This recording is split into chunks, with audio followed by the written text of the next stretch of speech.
If you're around in the mid-1990s, you remember a time when the UFC was less about polished athletes and more about raw, unfiltered brutality. David Tank Abbott is a man who looked less like a pro fighter and more like the guy who just got kicked out of the Roadhouse bar for starting a brawl. He had a beer belly, a goatee, a menacing grin. He didn't look the part of a martial artist, and that was his charm. He brought an immense amount of appeal to the early days of the UFC as a rough and tumble character who turned his nose up at some of the more refined fighters that were starting to define the sport. Tank burst onto the scene in 1995 at UFC 6 at a time when the sport was no holds barred. It was a carnival of violence. His debut was as subtle as a train wreck, pummeling John Matua into unconsciousness in just 18 seconds. Abbott was not here to play. He was here to smash faces and take names. His fighting style was simple: swing hard, swing fast, and hope the other guy crumbles. It was effective. Sometimes. His use of brute force and aggression over technique was part of his appeal. It contributed to an unpredictability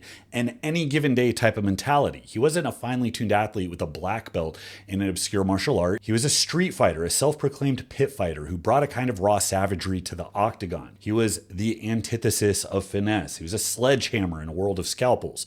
Fans loved him for it. Critics, well, they had a field day. Now, shortcomings were evident in his record: 10 wins to 15 losses. Far cry from the legacy of a champion, but in the spectacle that was the early UFC, records were often overshadowed by personality and memorable highlight reel moments. Outside of the cage, Abbott's persona was just as provocative. He was outspoken, unapologetically brash, and often controversial. His views on fighting were primal. He saw it as a test of manhood, a place where only the toughest survived. In interviews, he would deride traditional martial arts and scoff at the idea of fighting as a discipline. For Tank, it was about power, aggression, and the sheer will to inflict damage. Love him or hate him, Tank is part of UFC history. It's a testament to the era where the octagon was the Wild West of fighting, and he's one of the most notorious gunslingers. So Tank Abbott, Blast from the Past, was on Rogan, and I really wanted to talk about this. One, because he's a legend in the UFC in the primordial phase where it was still trying to figure out what it was and gain mass appeal, but also because he was just a freak athlete. Now, even I, as somebody who didn't follow the sport closely, had heard the legend of Tank Abbott. Me and my friends were constantly ranking our meager PRs against what the best, most prolific athletes in the world could do, as if we were ever going to close that gap. But it was motivation and it was fun. Now, seeing Tank, this is somebody that you would never think could move this kind of weight. In fact, in thinking back on these feats, I remember thinking very recently, without having looked back on them again, that must have been bullshit. I remember being awestruck when I was like 19, and I'm thinking back now, I'm like, there's no way that was legit. In going back and looking at these numbers, it was legit. Got the train. I can't wait to go do it. I'm benching in the 500-pound range. Doing uprights with 315. I can do curls with upwards of 150 pounds. Now this clip with him doing, God, he's pulling 315 up to his chin in the sloppiest way fucking possible. He, as the Boogs would say, is just horsecock in this iron, throwing 150s up in this single arm cheating clean thingy that kind of looks like a curl. It suggests that your arms are strong as fuck no matter what, and thankfully for him his biceps stayed attached. And his work with this bench weight, momentum, that springboarding, it's like, I don't even care that it's not like controlled or paused or any of that. In fact, the ability to absorb and reflect that force is indicative of really, really high ability to produce force. I mean, that's behind like Cal Dietz's triphasic training. He realized that like some of his shot putters might have a similar bench, but the guy with the farther throw could like rebound quicker. He could like absorb and reflect force a lot faster. So his whole system is to like get stronger eccentric, then get really strong isometric. And then once you have that, you can start practicing punching and reflecting without your tendons just snapping and vanishing into thin air. And if you get good at that, that's athletic ability. So it's nice to think of the winch strength that powerlifters want, where we can like slowly forklift that shit down and then reverse direction. But the ability to absorb 600 pounds into your body and reflect it, that is tightly correlated with a lot of very, very desirable traits. And the fact is, this guy he had some mitts, he had some heavy fucking hands.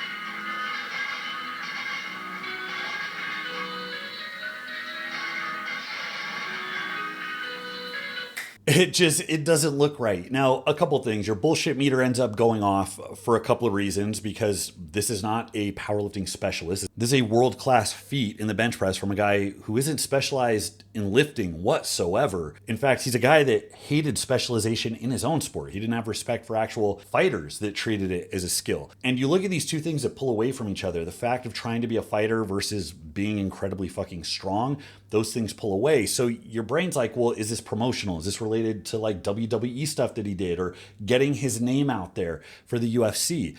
And those red flags start going off. But looking at this is like a casual home video of a guy doing a workout with his buddies. There's like these there's no hype in the run up. It's him just sitting there staring, kind of like coughing into his hand, the most like unenthused performance ever. You see the whip in the bar when guys are picking apart bar bend. And of course, there's a lot of different bars bend a lot of different ways. But when calling out bullshit, guys will be like, oh, that bar didn't whip the right way. That's a bullshit lift. Those are styrofoam plates or whatever. That's the bar whip that you're looking for. That thing fucking springboarded. If you have a cheap bar, it's going to bend and it's going to stay bent. But if you have a power bar with some whip, you're not getting that flex with 315 on the bar. I'm going to tell you that right now. You hear the plate singing as he moves. That's music to my ears.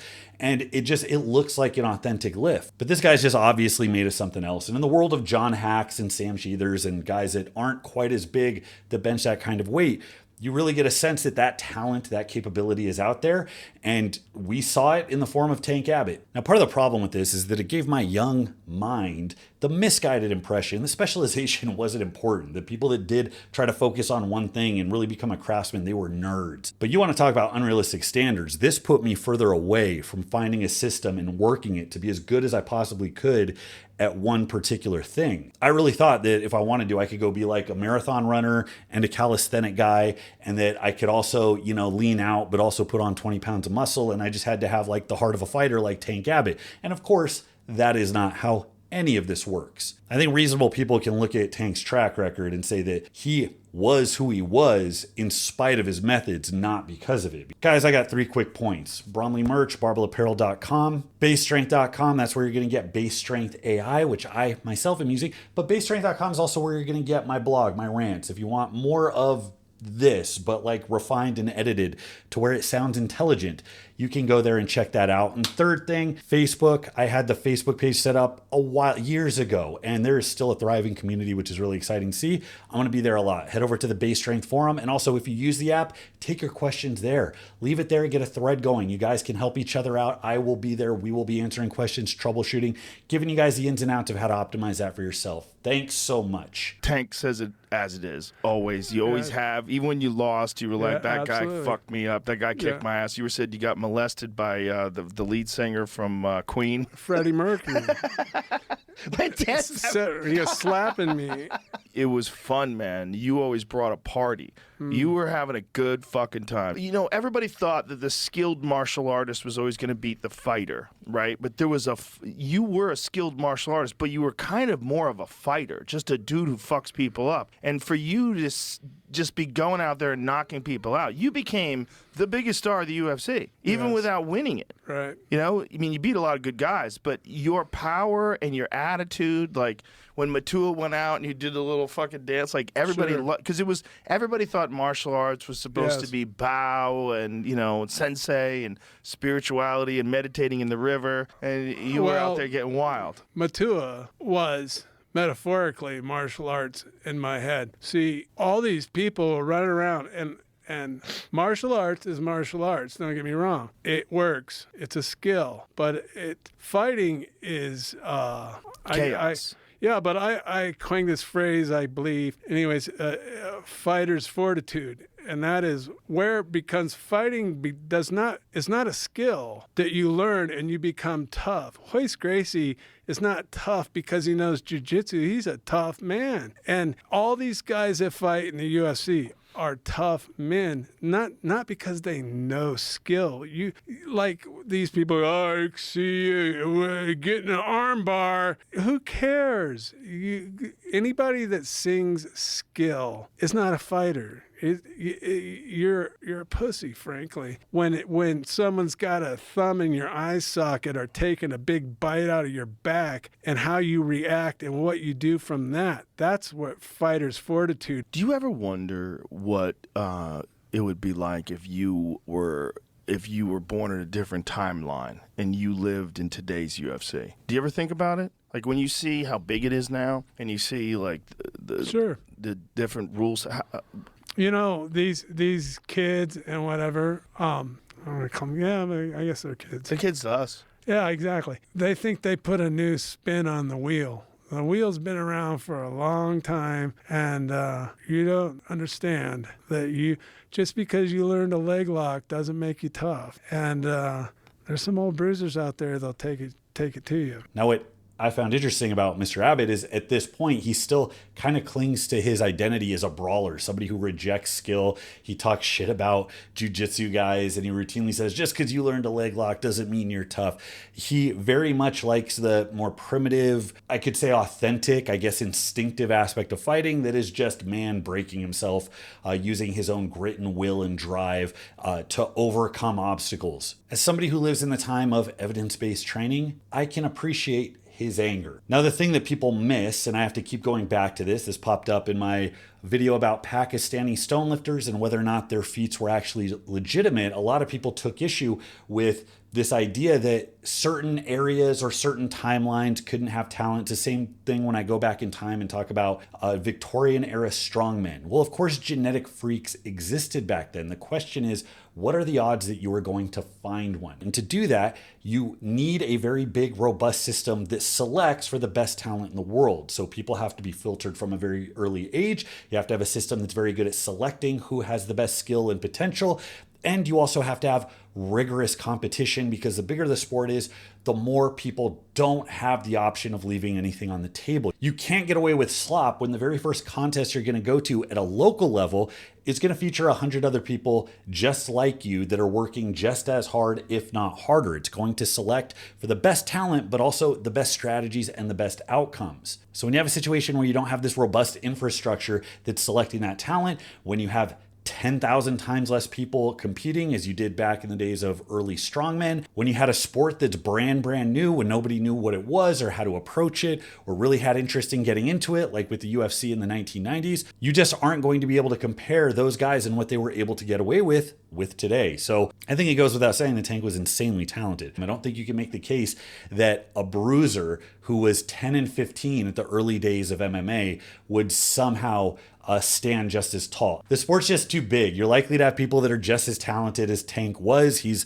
less likely to be an outlier in today's UFC. And also, they're all working the best methods and they're competing against other people who have the best methods. So his experience in street fights in like 1989 doesn't carry a lot when you have a sport that is many thousands of times bigger than it was when he got into it and when the systems have evolved, because that means that the training of the athletes in it have also evolved and they're forced. They don't have the luxury of just winging it or saying, your skill, fuck that. They have to keep pace or they get knocked out. So I think Tank's perspective served him well for the day he was around. But I would say that the cautionary tale, as most underdog stories are, is that the person who just gets by with grit as opposed to planning and habits and turning the dials they can control. I think that's an important distinction to make, because like I said, Tank was who he was because of things that he couldn't control. If you take away the predisposition that allowed for a 600-pound bench, take away his height, take away any number of things, he's still left with a whole bunch of things he can proactively do to get better. And the question is, with that predisposition and talent, what would he have done if he had actually followed through on any of that? He probably would have been the guy that set the standard, and his life would probably have gone a very different way. So I thought this was an interesting blast from the past. Let me know what you guys think about the man Tank Abbott, the UFC. So that's all I got for today, guys. Let me know what you think. Until next time, this is Bromley. I'll see you.